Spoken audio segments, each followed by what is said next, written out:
Olá, queridos alunos do nono ano. Nossa aula de história hoje vai falar sobre a Era Vargas, tá?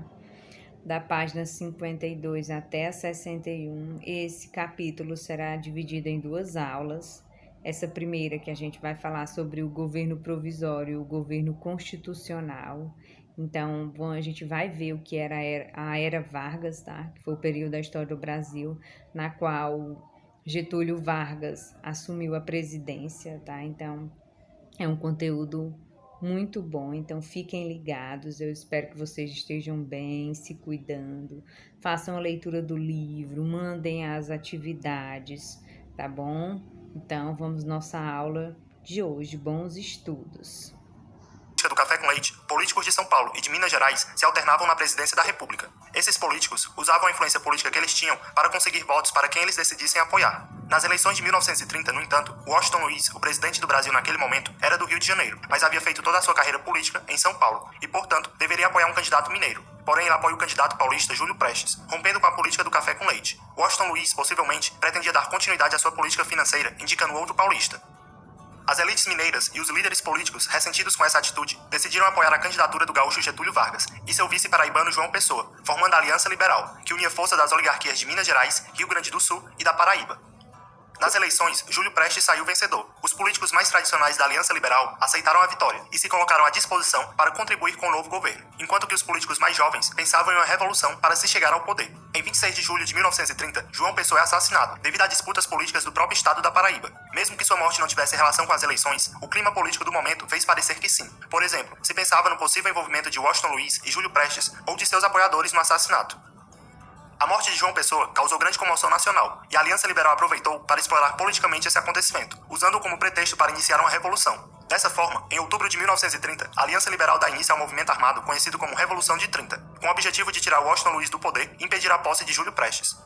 A revolução aconteceu em Minas Gerais, Rio Grande do Sul e Paraíba, e contou com o apoio militar do movimento tenentista, o qual era apoiado pelas camadas médias urbanas e trabalhadores que lutavam contra o domínio de grandes fazendeiros na política, ou seja, a política da velha oligarquia cafeeira. Após dias de combate, a Aliança Liberal consegue deter as tropas do governo federal. Washington Luiz é deposto e substituído por uma junta militar, que logo depois coloca Getúlio Vargas como presidente da República, e assim se inicia o governo provisório.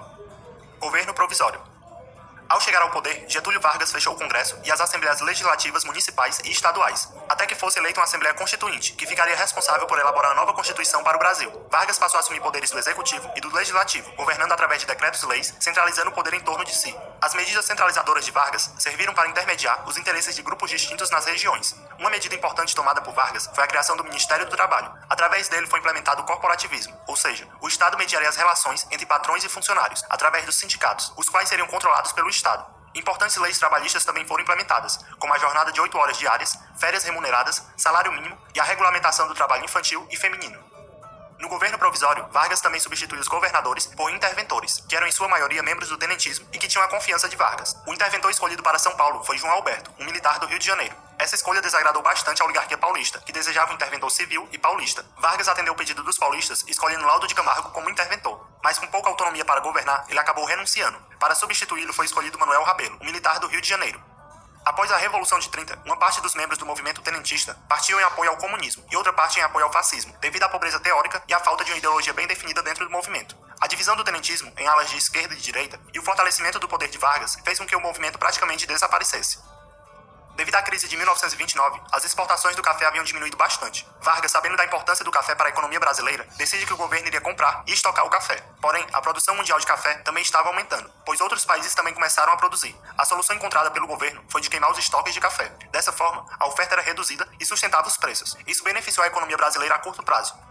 O dinheiro das exportações de café era usado para comprar produtos industrializados de fora do país. Com a diminuição das exportações de café, devido ao momento de crise e ao aumento da produção mundial, reduziu-se também a compra de produtos industrializados. Diante desse cenário, teve-se a necessidade de incentivar a industrialização brasileira. Sendo assim, a indústria leve, que precisava de poucos investimentos, começou a ter um crescimento expressivo na década de 1930.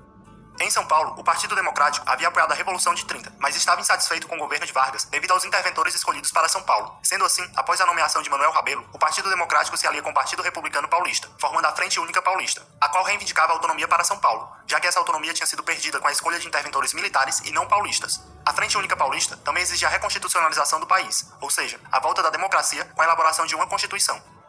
Cedendo às pressões, o governo aprova o Código Eleitoral, que trazia o voto secreto e obrigatório, a representação proporcional e o voto feminino. Foi criada a Justiça Eleitoral para combater fraudes e organizar as eleições, e por fim foram marcadas eleições para a Assembleia Nacional Constituinte, para maio de 1933. Vargas também nomeia o civil paulista Pedro de Toledo como interventor de São Paulo. Apesar dos progressos, houve manifestações e protestos em São Paulo, pedindo a reconstitucionalização imediata. Durante esses protestos, 4 jovens foram mortos, devido a conflitos entre manifestantes e apoiadores de Vargas. Os 4 jovens eram Martins, Miragaia, Drauzio e Camargo, dando início ao movimento MMDC, que tinha como objetivo tirar Getúlio Vargas do poder. E assim tem início a Revolução de 1932, ou Revolução Constitucionalista. Em São Paulo, houve grande campanha em prol do alistamento, conseguindo apoio popular para formar o Exército Constitucionalista. Muitos jovens de classe média se alistaram, e muitas mulheres doaram joias para cobrir as despesas da Revolução. O conflito entre São Paulo e as tropas do governo federal teve início em 9 de julho de 1932. Lutando praticamente só, São Paulo não conseguiu deter as tropas federais, já que elas estavam em maior número e em superioridade bélica. Ainda houve uma pequena ajuda do Mato Grosso, mas São Paulo também esperava a ajuda de Minas Gerais e do Rio Grande do Sul, que se mostraram simpatizantes à reconstitucionalização, mas não estavam dispostos a pegarem armas para derrubar um governo que eles mesmos tinham ajudado a colocar no poder. São Paulo se rendeu em 1º de outubro de 1932, pondo fim à Revolução. Depois do conflito, Getúlio percebeu que não poderia governar sem o apoio de São Paulo, devido à sua força econômica e política. Por isso, tratou de manter uma boa relação com os paulistas. Um exemplo disso foi a redução das dívidas dos cafeicultores, que foram afetados com a crise de 1929. Em maio de 1933, foram realizadas as eleições para a Assembleia Constituinte, e em 1934 foi promulgada a nova Constituição, incorporando elementos já aprovados anteriormente e estabelecendo outros. Podemos dizer que as principais características da Constituição de 1934 foram o sufrágio universal, ou seja, o direito de todos os cidadãos participarem do processo eleitoral, e o ensino primário gratuito e obrigatório. Nessa Constituição, como medida transitória, o presidente seria eleito por voto indireto, ou seja, pela própria Assembleia. Dessa forma, Getúlio Vargas foi eleito para um mandato de 4 anos, sem direito à reeleição, dando início ao governo constitucional. Governo Constitucional.